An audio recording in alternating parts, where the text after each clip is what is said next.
Imagine, one day, you decide to throw a party for all your friends. You get out your phone and you start inviting people. You want a really big party, so you say, anyone can come. And on the big day, you get your place ready for the party. And you're really excited to see everyone.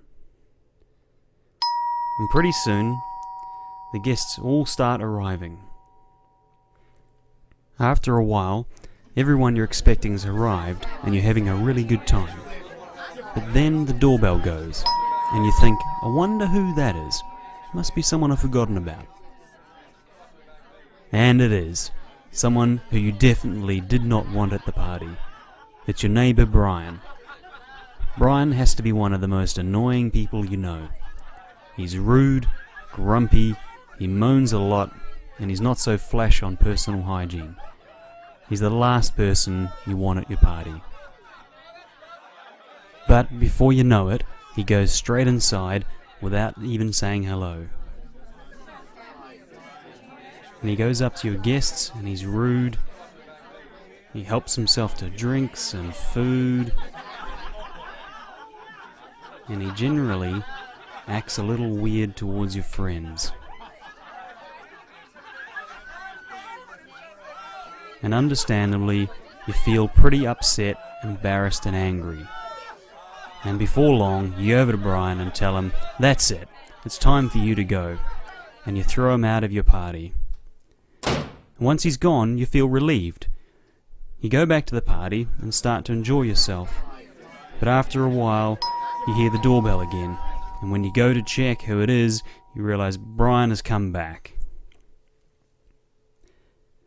And before you can stop him, he opens the door and races back into the party. So you go out and get him and throw him out again. This time though, you decide you're going to make sure he doesn't come back. So you decide to stand by the door and make sure he can't get back in. And this works fine. Brian can't get back in and you feel good about this. Trouble is, you realize that all the while you're missing out on the party. You can hear everyone else outside having a good time. You want to be out at the party too. But because you can't stand Brian, you can't risk him coming back in again. And you don't know what to do.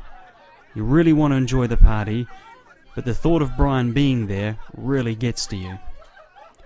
After a while, you realize that, actually, this party is pretty important to you, and you want to be with your friends, and the very least just to make sure they're okay. So you decide to go back out, and you say to yourself, if Brian comes out, that's how it goes. And sure enough, after a couple of minutes, Brian comes back in and starts being annoying again. But this time something's different. You don't ignore him, because he's pretty hard to ignore, but you decide just to get on with the party and talk with your friends, and you start to notice some interesting things. First, you find that even though Brian is still there, you're actually having an okay time. Sure, it'd be better if he went home, but at least you're not stuck at the door, missing out on the party. Second, you notice that when you're not trying to get rid of him all the time, he calms down a little bit. He's still a pain and still smells, but he's not so rowdy.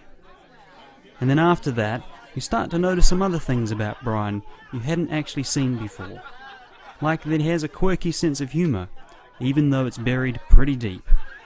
And he even makes a couple of friends of yours laugh. And you wonder to yourself, what will you do next time you have a party?